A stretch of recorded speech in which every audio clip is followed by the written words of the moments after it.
যখন মানুষ একটা পাপ করে কলবের মধ্যে একটা কালো দাগ পড়ে যায়, যখন আরো একটা পাপ করে আরেকটা কালো দাগ পড়ে যায়, এভাবে যখন পাপ করতেই থাকে তখন পুরো কলবটাই কালিমা পূর্ণ হয়ে যায়।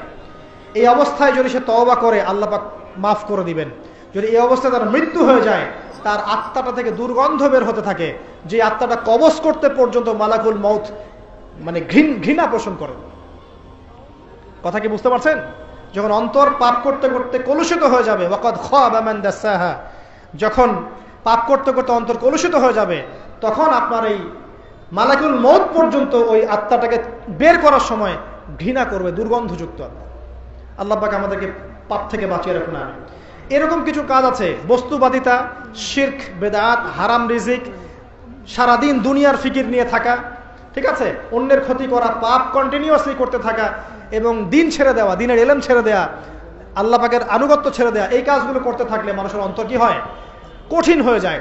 এখন সলিউশন কি বলেন? 5 মিনিটে আমি সলিউশন বলছি, কেমন করে আপনি এটাকে নরম করবেন আর পরিশুদ্ধতা অর্জন করবেন এবং ওই পাখির মতো মুক্ত আকাশে উড়বেন। কিভাবে বলবো? 1 নাম্বার, অবশ্যই শিরক ত্যাগ করতে হবে। কি করতে হবে? শিরক ত্যাগ করতে হবে, আল্লাহ পাকের তাওহীদের উপর থাকতে হবে। আল্লাহ পাক তৌফিক দান করুন। লং কিছু বলার সময় নাই।